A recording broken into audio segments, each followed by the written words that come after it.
Come on guys, Fash is here and I'm so glad to take you through the journey of becoming an SQL developer. Without no further ado, let's get started. So what I'm going to do right now is that I'm going to log into my database. I'm going to say, hey, I want to log into my database, and I'm going to say, all right, let's check it out. So we have successfully logged into our PG admin, and today we want to take a look at the SQL fundamental. All right, okay, what are we going to do? You can see this is a server. You need to understand that the server contains our entire databases.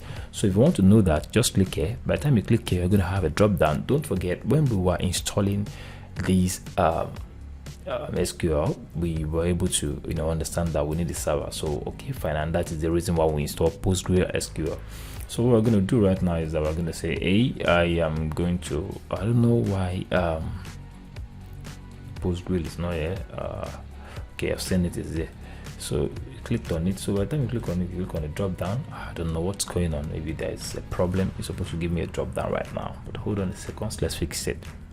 All right, so let's click on drop down. You can see PostgreSQL. Let's click on our database. We have a database in there.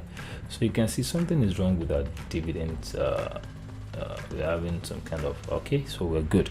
So you can see this DVD rentals is a database. So what we want to do is I want to look at the SQL fundamental. So and basically what you need to have at the back of your mind is that for you to be able to write any SQL, you have to right click on the database you have created and scroll down to where you can see query tools. So by the time you scroll down to where you can see query tool, it's going to load some couple of the environment where you are going to be typing your syntax is going to pop up and you're going to start typing. So in the first place, what is SQL? SQL stands for structured query language, and it is the query, it is a syntax that you need to know if you want to be able to manipulate anything inside a database. And what can you do inside a database? Is either you create some record, is either you delete some record, is either you retrieve some record, or you update some record.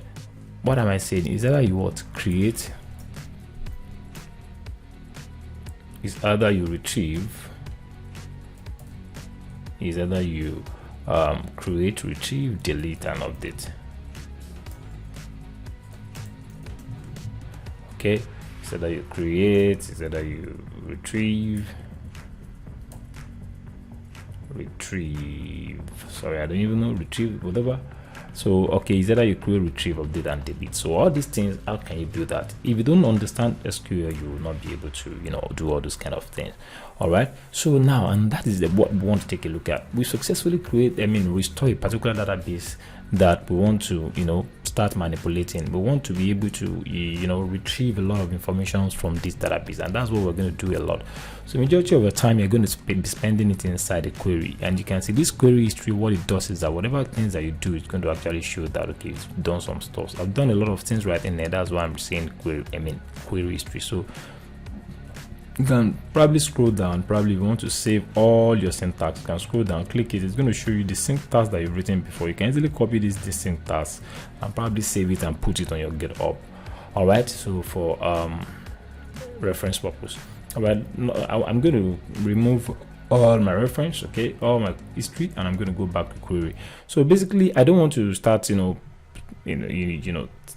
you what every single thing is. Just know that SQL stands for structured query language. It is a syntax that you need to understand if you want to be able to manipulate anything inside that database, such as creating, updating, retrieving, and probably deleting. And what we have inside a database is what? It's tables. We have tables. So the table contains our record. Just note that what we have inside a database is what? Tables. We have a lot of tables in there. So and these tables contains a record. So this record is called rows, and each record contains column. So let me quickly show you. All right, if you want to know without typing code, you have scrolled down right in there and click on what? Schema. So by the time you hit on schema, it's going to load for some 6 seconds. You're going to see a lot of things: aggregates, collisions, domains, FTS. You don't need all this. Just scroll down. You have to scroll down and figure out where you are going to see table. Okay, you can see. Can you now see? Database contains tables.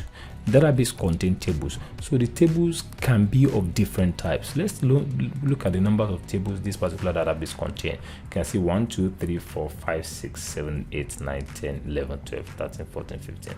These 15 tables contain records, similar records.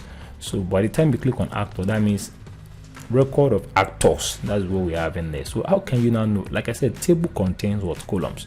All right, so let's click on it. So the column will now contain every single information that you need to gather in order for you to be able to know the information that you have in Outlook. Let me just create a diagram right now. Let me say pen tools. So let me just show you. Imagine if you have a table like this. Well, I don't want to talk in an abstract way.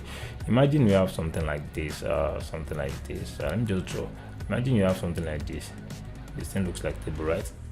If you've used Excel before, you know what I'm saying, or probably Microsoft Word. Okay, you can see this thing looks like table. Let me show you. Okay, hold on a second. I just want to create something in our mind. This thing looks like table. All right, so look at this entire. Let me now probably let me probably pick a particular color of the pen. I'm trying to see if I can do that. Let me just probably pick one color like that. Okay, let's assume, and I need this. This is what rows is contain a specific record, and if I pick this, let's pick this, and this is what a column. So a row contains different varieties of what data, but a column contains the same similarities of what data. So that's it. Imagine if you want to retrieve this alone, or you want to retrieve this alone. How could that be possible? Imagine if you want to delete this row alone, or you want to delete this entire column alone. Imagine if you want to update something. So all these things are very, very important. You need to understand the syntax that you use to do that. So that's exactly what I just want to show you. So now we have actor tables. An actor table will contain column of information. So this actor ID, first name, last name, or last update would now be like this: first name, actor name, first name, last name, actor ID. Everything is not going to be like A, because it's a table. So you now have all those information in each boxes, in each column. So don't let me talk too much. Let me take you straight down into the show. So all right, so now if you want to probably get every single information on this particular actor, you want to query it, the most powerful query tool you use is what? Select.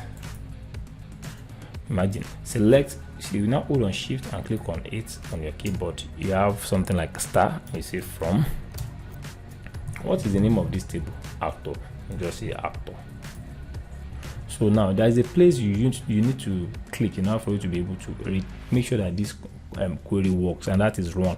So that thing looks like play icon. Mouse over on it, you see, click on it. It's going to load, waiting for query to complete, and it's going to retrieve every information concerning the actor. Voila, you can see it contains the actor ID, the first name, last name, and update. So this entire this line is called column, and if you want to pick this number one alone, this number one is called what?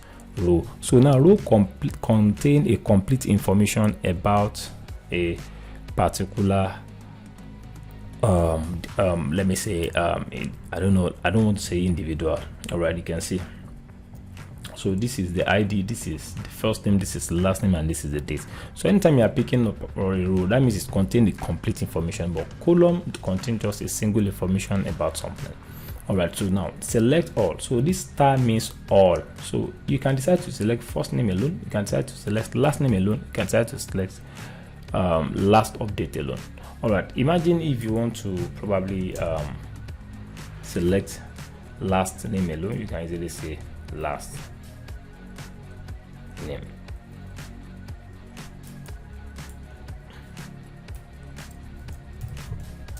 You can see that means I'm picking this alone. I'm picking this alone, last name. So let's run the query. This information is the only thing that we're going to retrieve at the end.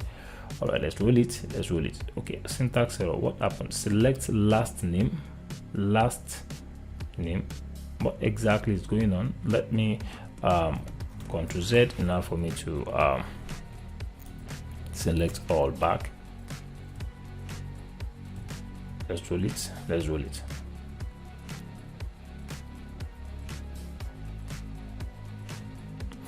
All right.